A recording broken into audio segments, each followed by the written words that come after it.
Most golfers are aware that when they step up to the tee to hit a booming tee shot, they probably play best without too many swing thoughts in their head.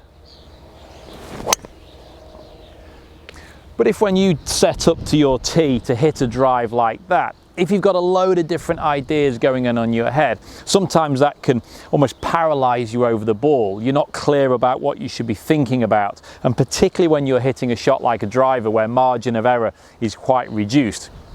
Not having a clear thought process can cause you to hit some wayward tee shots. So let's be clear that when you set up to a ball with a driver, be that on the driving range or on the golf course, it's nice to have one or two really clear and simple swing thoughts that are designed specifically to help you hit the driver. And these might be different swing thoughts from other clubs, because the driver is quite a specifically different action and different swing. So this time, if I set up as if I'm going to hit the golf ball this way, firstly with the driver I want to take a nice wide stance. I want to give myself a nice big platform, and that's going to assist with my second and third swing thought, which is I want to swing the club low and slow to the ground, so it's a nice low and slow turn and takeaway. Whereas a wedge might feel like I'm picking the club up a little bit steeper, driver wants to be low and slow. I also want to feel like I'm turning and I'm not swaying. Some golfers with driver feel this extra wide stance and then suddenly they're swaying back over this way and too far off line.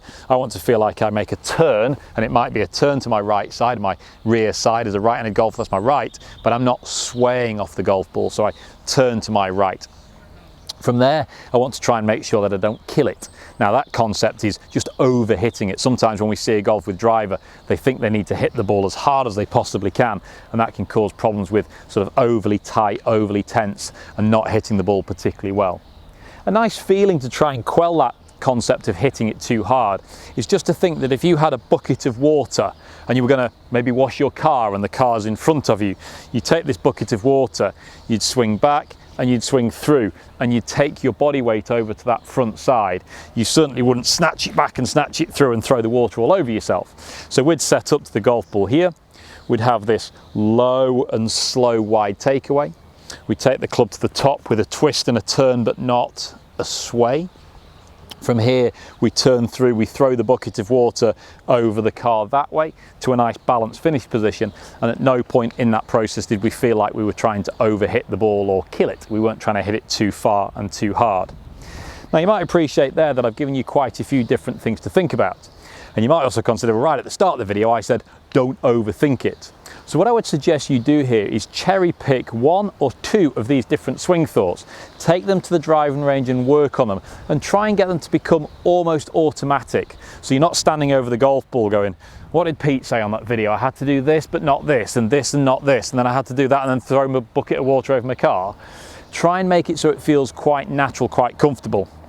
And then during the round of golf, maybe in your practice swings, just double check. Am I still low and slow? Yes. Or am I swaying? No, I can't do that. Am I getting too tense and too quick and out of balance? Trying to kill it. So use these swing thoughts to enhance your driver. Don't overthink. Practice on the driving range until it becomes quite natural, and then just refresh those swing thoughts, and hopefully you'll hit more cracking tee shots.